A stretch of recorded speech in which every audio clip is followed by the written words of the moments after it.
धान की फसल की कटाई के बाद धान के बचे फसल अवशेष यानी पराली के निपटान की समस्या किसानों के सामने आती है। ऐसे में कई किसान अगली फसल की बुवाई की जल्दबाजी में पराली को जला देते हैं, जिससे पर्यावरण को नुकसान होता है और प्रदूषण की समस्या हो जाती है। ऐसे में किसानों के लिए इसका ठीक प्रबंधन करना ही एकमात्र बेहतर समाधान है। पराली प्रबंधन के लिए सरकार की ओर से किसानों को पराली प्रबंधन में काम आने वाले कृषि यंत्रों जैसे super seeder, straw baler, cutter machine की खरीद पर सब्सिडी दी जाती है। इसके बावजूद भी पराली को जलाने की समस्या बनी हुई है।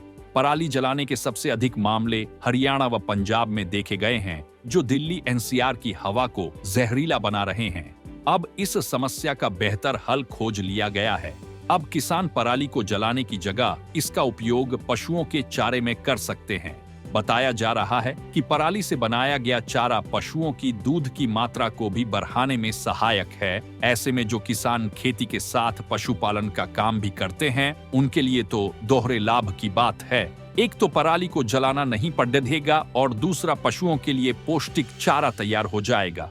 पराली से पशु चारा बनाने का तरीका: आमतौर पर धान की पराली का इस्तेमाल पशुओं के शेड और बिस्तर बनाने के लिए किया जाता है, लेकिन इसे यूरिया और गुड़ के साथ उपचारित करके पशुओं के चारे के रूप में इस्तेमाल किया जा सकता है।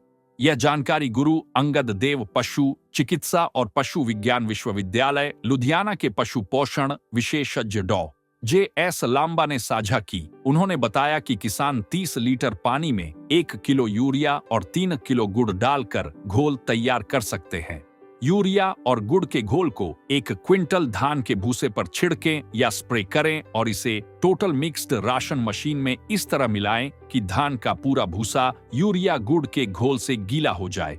मिश्रण के 15 मिनट बाद यह पशुओं को खिलाने के लिए तैयार हो जाएगा। धान के भूसे में 25 ग्राम नमक और 50 ग्राम खनिज मिश्रण मिलाकर इसे दुधारू पशुओं को हरे चारे और सांद्र मिश्रण के साथ 2 किलोग्राम प्रतिदिन की दर से इस्तेमाल किया जा सकता है। सूखे पशुओं के लिए इसे हरे चारे के साथ 4-5 किलोग्राम प्रतिदिन की दर से खिलाया जा सकता है। धान की पराली से चारे की लागत में आती है कमी। उपरोक्त विधि से चारा तैयार करने से धान की पराली की पौष्टिकता बढ़ती है, क्योंकि इसमें प्रोटीन की मात्रा बढ़ जाती है। उपचारित पराली मुलायम और अधिक स्वादिष्ट हो जाती है, जिससे पशु उसे चाव से खाते हैं। धान की पराली गेहूं की पराली से सस्ती होती है, जिससे चारे की लागत में कमी आती है। यूरिया उपचारित धान की पराली खिलाने से छोटे पशुओं में बढ़ती है। वहीं दुग्धारू पशुओं जैसे गाय भैंस के दूध देने की क्षमता भी बढ़ती है। धान की पराली से बनाए गए चारे के संबंध में क्या रखें सावधानियां? Doctor J.S. लांबा ने किसानों को धान की पराली से बनाए गए चारे के इस्तेमाल को लेकर कुछ सावधानियां बरतने की सलाह भी दी है, जो इस प्रकार से है। 6 माह से कम उम्र के बछड़ों को कभी भी यूरिया उपचारित धान की पराली नहीं खिलाएं। पशु आहार में यूरिया उपचारित धान की पराली का उपयोग करते समय इस बात का ध्यान रखें कि सांद्रित राशन में यूरिया की मात्रा अधिक नहीं हो।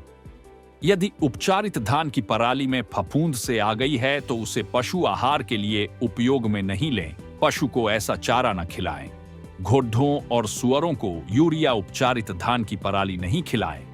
यदि यूरिया उपचारित धान की पराली को अधिक दिनों तक उपयोग में लिया जा रहा है तो उसमें सिफारिश के अनुसार खनिज मिश्रण मिलाना जाना चाहिए।